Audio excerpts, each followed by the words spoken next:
አንዱ ኮሜንት ላይ ምን አለ? ታድላችሁ ማንም አይሻማችሁ። ጆርዳን ሄንደርሰን ወደ ቼልሲ ሄር ዊ ጎ ተብሏል። አባቴ በሁለት አሰልጣኝ ነው የምንመራው ነው የምልቀጣይ። በቃ ጃክሰን እና ዴላፕ እምቢ ካሉ ጆርዳን ሄንደርሰን እንዲ ጆሮአቸውን ይዞ እያጋጫ እያጣፋ ያወጣ። ላለፉት 4 ዓመታት እኮ እንደዚህ ነው በእነ እጢ መነፈላዎች ስንቃጠል የነበረው። ገባረን? አሁን አሎንሶ ከሌለ ጆርዳን ሄንደርሰን በዛ ተች ላይኑ ላይ የቆመ ናውጣ እያለ ያስወጣልኛል ማለት ነው። በቃ የዚህ ሰውዬ ልምዱ ነው የምፈልገው። ገባረ? የካበተ ይሄ የወፈረ እንዲ የደለበ ልምድ አለው። በቃ ከበርነ ጃክሰን አልቃጠልም ቢያንስ። ገባረ? በቃ እኔ እሱን ነው የምፈልገው። ኤክስፒሪየንስ ነው ያነሰን አባቴ እና ለ2 ዓመት ብቻ ነው የምናስፈርመው። ከዛ ሊሆነች ደሞዝ እናስብለታለን። ጠቅጠቅ ያደርግልናል ማለት ያስፈልገን። መጣው አሁን ፕሪሚየር ሊጉ ቶሎ ቢጀመር እያልኩ ነው እንደውም በቃ። አረ ቼልሲ አመረ እንደውን ሄንደርሰን አስፈረመ እኮ ይሪጉ አስባለው እኮ። አንተ ምንድነው ነሰብስረ ዌልቤክንም ጧታ አንተ እግዚአብሔር ሼባ ሰብስቡ ምን ሊያደርጉ ነው አሁን ቼልሲ? አሁን ሚድፊልድ ችግር አለበት ሄንደርሰን ምንም እንኳን ይሰራል። ሚድፊልድ ነው ችግር አለበት። ኢንዞን ካልሸጥኩ ትላለህ አይደል? ይሄን ሰውዬ ፍሪ ኤጀንት አመጡት። ሄንደርሰን 2 ዓመት ገና ያስፈርሙታል ተብሎ እንትን ያለው ፋብሪዚዮ የለቀቀው ላይ ማለት ነው። ዌልቤክ አረ ወይኔ ቼልሲ እና ፔድሮ ምናምን አንተ ምንም እኮ ያደርግልህ። ምን ያውን ሰብስበ ምንድነው የምታደርገው ነው? ከየት ነው ገንዘቡ የሚመጣው ግን? ከየት ነው ገንዘቡ የሚመጣው? አንተ የሲቲ ገንዘብ ሲሆን 120 130 ክስ ምናምን ብለው ከችሎ ይጣራ እነዚህ ገንዘብ እንዴ። አሁን ገና እኮ ያስፈርማሉ እኮ ደግሞ አስቡት። ምንድነው የሚፈጥሩት እነዚህ ደግሞ? ዲንዞ ማን ነው አሎንሶ ምን አባቱ ሊያደርግ ነው? ሰብስበው ወንድም ጥላች ሄላው ወጣቶችን እየሸጥ ቃርዳ መሰብሰብ ጀመርክ። ይህንን ሽማግሌ ጆርዳን ሄንደርሰን ወደ ቼልሲ ሂርዊጎ እንደተባለው አልቀረም። የሚሰበር ሰውዬ ባለፈው አይታችሁታል። ዘለለ ተሰበረ። ምክንያቱም የሰውዬ ትልቅ ሰው ነው፣ ሼባ ነው፣ ልምዱ ምንም የሚባል ነገር የለም። ቃርዳ ሰብስበሽ ወጣቱን ለኛ ሸጠሽ ቼላ ወንድም ጥላ ለመጀመሪያ ጊዜ ማለት ቼልሲ በትራንስፈር የማይታማ ነው። ዘንድሮ ግን ማለት ነው ስንቱ ሲያጭበረበር እንዳልነበር ዘንድሮ ተበላ። ቼላው እስከ 2028 ትቃጠያለሽ በዚህ ሰውዬ።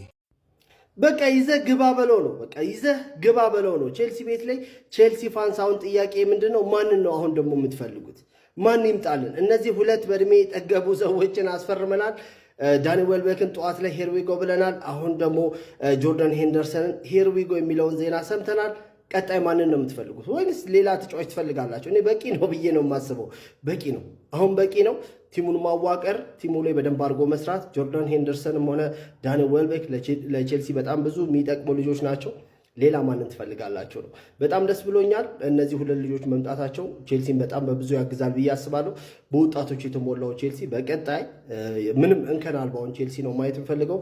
ለዛ ደግሞ ዣቪ አሎንዞ የተባለ ቆንጮራ የሆነ ማናጀር ቀጥረናል።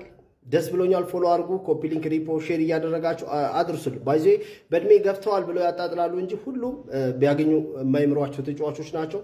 ዳኒ ዌልቤክ፣ ጆርዳን ሄንደርሰን ሄር ዊ ጎ ቱ ቼልሲ። የመቻችሁ ቼልሲ ፋንስ። የቀድሞ ካፒቴናችን ጆርዳን ሄንደርሰን ወደ ቼልሲ ሂር ዊ ጎ ተብሏል። ቼልሲ አሁንም እንግዲህ መሰብሰቡን ቀጥሏል፣ ትላልቅ ተጫዋቾች ማለት ነው። አክቹዋሊ ሄንደርሰን ልምድ በመስጠት የሚያክለው የለም፣ ትንሽ ብቃት ይጎለዋል እንጂ ልምድ በደንብ አለውና ሄንደርሰን ያው ሊጠቅማችሁ ይችላል ብዬ አስባለሁ። ግን ሄንደርሰንን በትክክል በማየት ደስ ብሎኛል። ምንም ቢሆን የሊቨርፑል ካፒቴን ሆኖ ማለት ነው ፕሪሚየር ሊግ እና ሻምፒዮንስ ሊግን ወደ ላይ ከፍ አድርጎ የሳመ ምርጥ ካፒቴናችን ነበር ማለት ነው። ሶ ቼልሲዎች ሄር ዊ ጎ አጧጡፈውታል።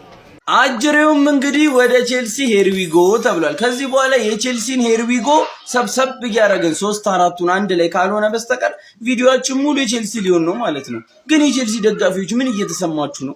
ማለት በቀን 2 በቀን 1 እንደው ቢጠፋ በ2 ቀን 1 ምናምን ሄርዊጎ እኮ እየጠፋ አይደለም ማለት አልተቻላችሁም። ይመዛችሁ። ለማንኛውም ወንድም ጥላ ማንቸስተር ይቅደም ብለናል። የአርሰናል ደጋፊዎች እንኳን ደስ አላችሁ። ጆርዳን ሄንደርሰን ወደ ቼልሲ ሂርዊጎ ግን ኮፒ ሊንክ ማድረግ ኮመንት ከመጻፍና ኮፒ ሊንክ የሚቀል ኮመንት ከምጽፍልኝ ማለት ነው። በእናትህ ኮፒ ሊንክ አድርጉት። እያስጠላኝ ነው የእግር ኳስ ኮንተንት ራሱ። ጆርዳን ሄንደርሰን ለምን እንኳን ደስ አለ እንዳልኩ ታውቃለህ ብራዘሬ? ጆርዳን ሄንደርሰን ነው ቼልሲ ቤት ቢከሽፍ ምን ቢል ጡረታ ነው የሚወጣው። የጡረታ ገንዘቡን እያደረገ ጋቢውን እየቋጨ ነው ይበላው። ለኛ የሚሸጥ ተጫዋች አይኖርም ማለት ነው። ቼልሲ እንደዚህ ሽማግሌ ቢያስፈርም ኖሮ አንድ መዘው ጫማ ይሰቅሏታል እንጂ አይመጡም ነበር ብራዘሬ። እንደ ማዱኬ አይነት 30 ዓመት ማይገግሞ የሚጫወት ተጫዋች ቢያስፈርም ለኛ ነበር ትርፉ ማለት ነው። ጥሩ ተጫዋች አይሸጥም። ማንቸስተር ሲቲ ደግሞ እንግዲህ ከጥብስ ውጪ አልበላም ሽሮ ምናምን ብሏል። አሁንም እሱ የሚጠይቀው 100 ቤት ነው። 99 እንኳን ሚሊዮን ከሆነ ተጫዋች አይፈልግም። ፋብሪዚዮ የሲቲ እና በቃ አለ አይደል ይሄ ሁሉ ነገር ከክለቡ ጋርም ከተጫዋቹ ጋርም ስምምነት አልቋል በዚህ 2 ቀን ሂርዊጎ ይባላል ብሏልና ፋብሪዚዮ ባይዘግቦም ሲቲ ፈልጎ የሚያወጣው ተጫዋች እኔ ግራ ነው የሚገባኝ። በቃ ገንዘብ ንሽልጥ ታፈሷል እንደው የሚያፈስ ነገር ቸልሲ አልተቻለም። ቀጣዩ ፈራሚው ደግሞ ጆርዳን ሄንደርሰን ሆኗል። ሰላም ጋይስ እንዴት ናችሁ? ለቻናሉ አዲስ የሆናችሁ ቤተሰቦቻችን ፎሎ በማድረግ ቤተሰብ ሁኑ። በደንብ ኮፒ ሊንክ እና ሪፖስት አድርጉት። የምዕራብ ለንደኑ ክለብ ቸልሲ ጆርዳን ሄንደርሰንን ከብሬንትፎርድ ለማስፈረም ሙሉ በሙሉ ስምምነት ላይ ደርሷል። እንደምታውቁት የ1 ዓመት ኮንትራት ይቀረው ነበር በሌላኛው የምዕራብ ለንደን ክለብ ብሬንትፎርድ።